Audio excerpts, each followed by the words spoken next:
Today, I'm answering 6 questions to impact your business. For over 20 years, I've dedicated my life to bringing you the very best selling, marketing, and business building strategies to keep your business thriving. Get ready to experience the success you've been searching for. Welcome to the Tom Ferry Show. Hey, welcome to the Tom Ferry Show. Today, I'm answering 6 questions that I got on Facebook, Instagram, and Twitter. We're going to talk about a $200 marketing plan. We're going to talk about the best voicemail script, the single most important video to shoot, leverage your time or lose your money, how to outmarket the mega brokers, and the top 3 books every agent should read. So let's attack it. Christine Van Rieth said, "Hey Tom, most people don't answer their phones. Have you found an effective message to leave?" So, Christine, great question. There's no doubt that that is happening, but people are answering their phones. But again, here's a great voicemail message. Hi, it's Christine with, Banana Real Estate. I've got some great news about home values, or better yet, your home value. And if you'd like to know more, call, text, or email. So, Christine, think about it as simple as this. Hi, it's Christine at your company. I've got some great news about your home's value. If you'd like to know more, call, text, or email. Now, I'm using that specific script as an example if you were calling around recent listings or sales, or you were following up with someone that was interested in the value of their home. A little side note, there's a solution called Sly Dial. You should check it out. Christina, one of our great clients, amazing agent in Tampa, selling 500 homes a year, spoke about this at our summit months back. She talked about using the solution where she would pre-record the voicemail message, and then with this technology, it would send that voicemail to, 100, 500, or 1,000 people in her marketplace. So warning, if you try this, she will tell you the first time she did it was about 1,200 people, and within 24 hours, 200 people called back. So just be mindful. It's a fantastic solution. It's a wonderful, great piece of technology. And with the right voicemail message, you're going to get an amazing response. So have fun with that.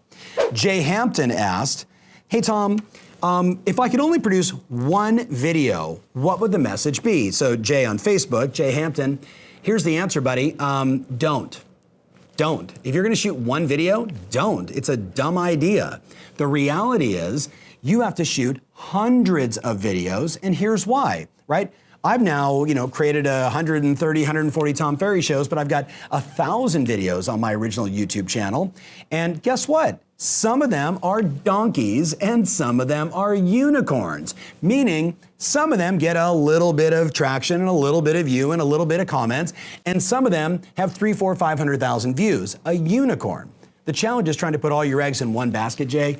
Doesn't work. We've seen this in, major advertising campaigns, television campaigns. There's a reason why the great brands will do a commercial, and if it works, they'll do it again and again and again and again and again. And if it doesn't work, they will kill it and do another one. You and I, in the world we live in today, we get on Facebook and we shoot a video, and if it goes viral, it's a unicorn. We boost it and we spend more money and we get it really out there. But if we shoot it and no one likes it, and no comments and no feedback, we move on to the next one. So Jay, there's not one, it's hundreds. Hope that helps. Tammy asked, I love this. She says, "Tom, as a realtor, if you had a very limited marketing budget, how would you best spend, say, $200 a month?" Well, Tammy, it's interesting, Jay talking about that one video. What I would tell you is, I am of the opinion that we are now living in the economy of video-first marketing. Video-first marketing. So you take a listing, and before you create the brochure and you get your postcard ready to send out the just listed card, you're already shooting a video. "Hey, it's Tom Ferry with Banana Real Estate. I just listed this charming 3-bedroom, 2-bath home here at the corner of Humma Humma and Na. This property is coming on the market in the next 10 days, and if you or someone you know is interested in living in Humma Humma and Na, then you should reach out to me at email, cell phone, etc. to get advance notice before it hits the market." So video first should be our mindset in a 2017 real estate marketing environment. Coming soon videos, market announcements, market updates. The same email that I would send out to my database saying, here's what's going on in the market, should now be a video with the stats below as an example. So video first marketing is my answer, Tammy. So here's what I wrote down for you. I would be creating 2 to 3 videos a week.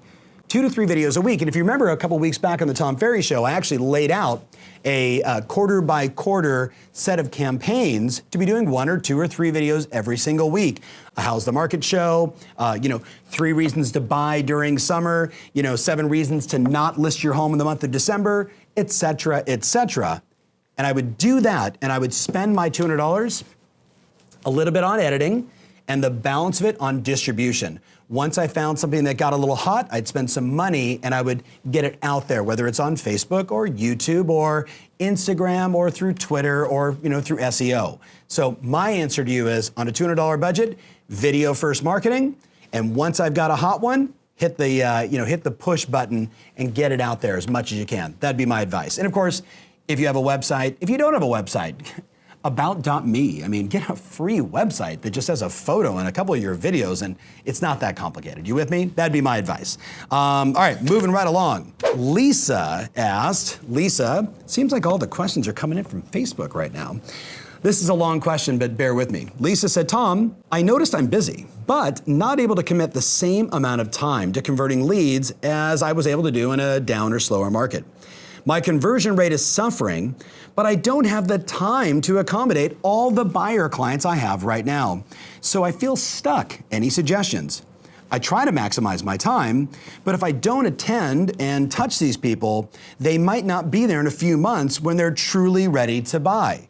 Boy, Lisa, I think this question could be an entire Tom Ferry episode, so I really appreciate you posting this question because I know it's going to resonate for a lot of people. Matter of fact, if you are experiencing what Lisa is experiencing, I want to see some comments, I want to see some hearts, I want to see some likes. Give us some feedback here. Here's what I wrote down, Lisa. It's basically leverage or lose money. That's what you have to decide. Leverage or lose money. We all have the same 24 hours in a day, right? We all got the same 7 days in a week, 365 days in a year.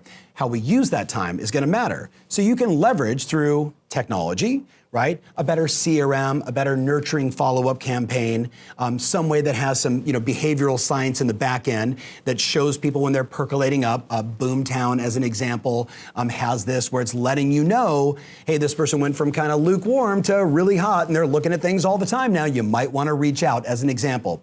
So better technology is going to help. I have a feeling, though, based upon this question, that you've got CRM and you've got some of that stuff down. So let's talk about the other side of leveraging.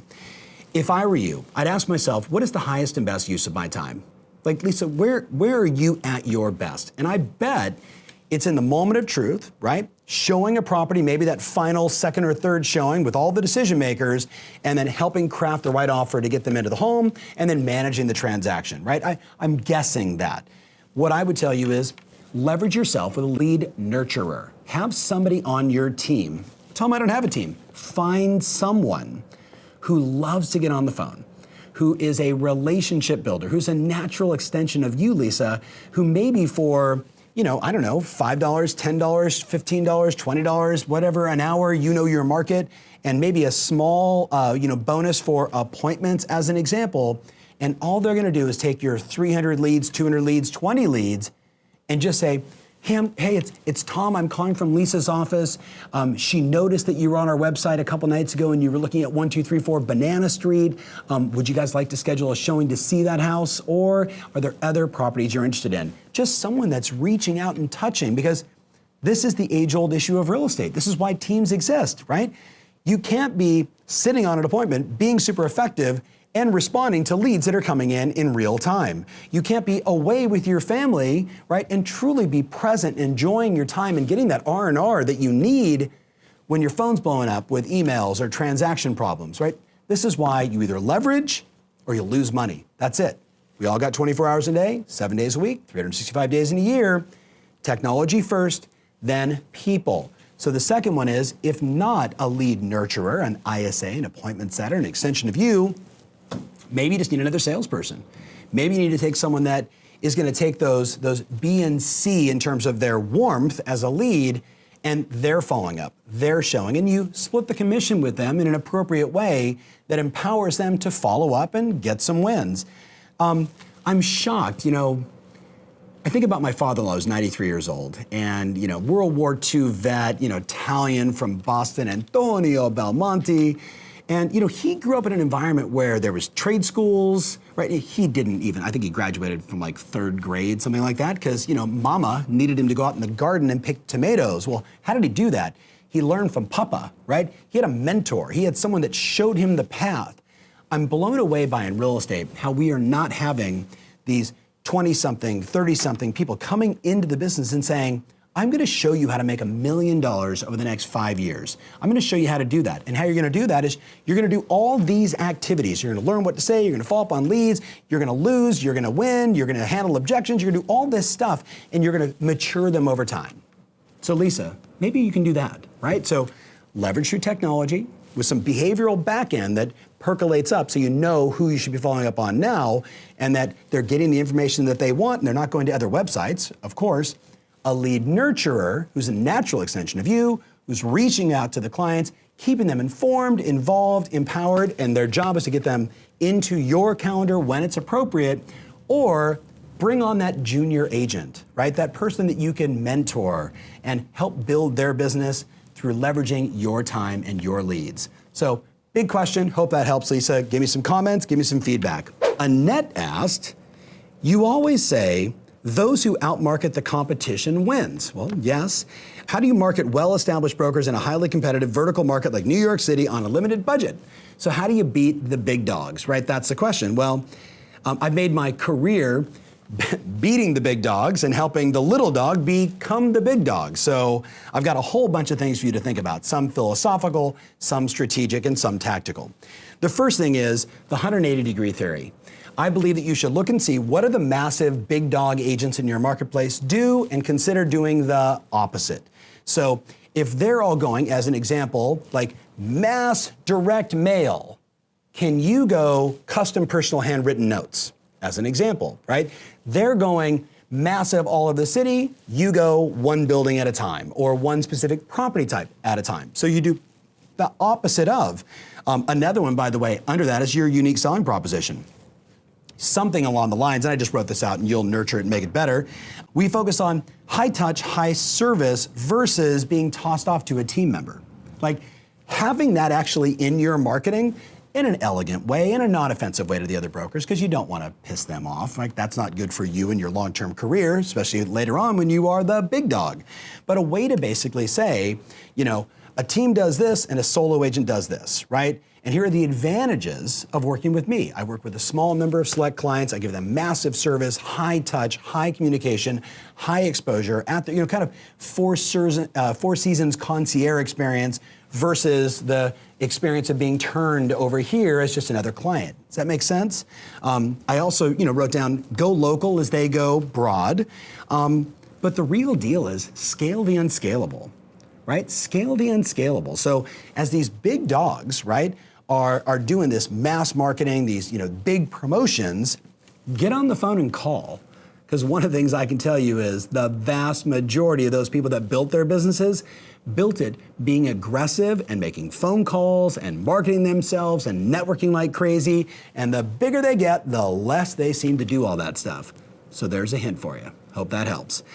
By the way, you're in New York, so I hope I see you at my Buy Design event. It's going to be in Brooklyn in November, so make sure you join us. The last question is from dsandwho94, dsandwho94 on Instagram. Hey, Tom, what are the top 3 books that would give me some advancement in my real estate career? So the first thing I'm going to tell you is go to tomferry.com, go to the agent tools section. I've got a laundry list of books I recommend, but 3 that are on the top of my mind right now.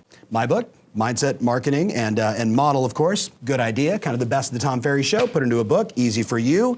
Check it out on Amazon.com, buy the soft copy or the hard copy. Number 2, I love Chris Smith and what Jimmy did, Conversion Code, really good book. And one that you probably haven't read that I would tell you is, for me, a super important book for building a business as an entrepreneur, which is, kind of an affliction. You know what I mean? It's not something you ever get away from, being an entrepreneur. And that is the book, Mastering the Rockefeller Habits. Mastering the Rockefeller Habits by my buddy Vern Harnish. Amazing book. His second book is a book called Scaling Up, also fantastic. So those would be the 3. My book, Whoop, got a copy here. Shameless self-promotion. Really good idea for you to get this book right away. Chris Smith's book, Conversion Code and Mastering the Rockefeller Habits, would be another great one for you to check out. All right, I'm gonna look really fast here. I think I got time for one more question. Let me look, let me see what was hot on this list. Laurel Estates, on Instagram said, hey Tom, how do you gain consistency? How do you gain consistency? Interesting, had a session with my coach this morning, big shout out to her, and we were talking about aligning our behaviors for a 2018, 2019, 2020 environment, where I'm going. How do you gain consistency? Let me tell you what you do. You start to peel away and eliminate all the things that distract you, so you're limiting your time and energy on the things that matter most, that move the needle the most for your business, and then you create a lot of accountability around your schedule and your behaviors until it becomes who you are. Now that is a lot of words and you understand it all, but here's the deal, you ready? Number one, you gotta ask yourself, what do I need to be doing more of? What do I need to be doing more of? What works, but I don't do it enough?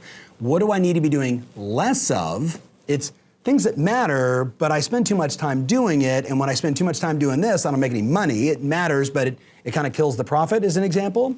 What do I need to start doing? What do I know I need to start doing? Like, I've been talking about it forever, and it's pretty obvious after watching this many Tom Ferry shows and all my other data points, I gotta start doing this. And then what do I need to stop doing? And what I recommend you do is you sit down with your broker, your coach, a friend, a mentor, and you say, this is what I'm thinking about. Now, how do I eliminate the less, do more of the start, find one or two new starts, and then be very honest about the stop doing, because the stop and the less is what kills your consistency. Make sense? All right, so a lot for you to think about. Thank you guys so much for watching. I can't wait to read the comments. If you have more questions, please post them below, whether you're on tomferry.com and or on my YouTube channel, Facebook or Instagram or Twitter. So thank you so much. Can't wait to read your comments and your feedback. And as always, remember your strategy matters, and now more than ever, your passion absolutely rules. Take care. Hey, you're the kind of person like me who's always looking for great stuff, new ideas, innovation, and ways to improve my life and my business. Check out the link below at tomferry.com/agent-tools, because I've got lots of great stuff for you there. Hey, thanks so much for watching. If you want more of this, make sure you subscribe to our channel.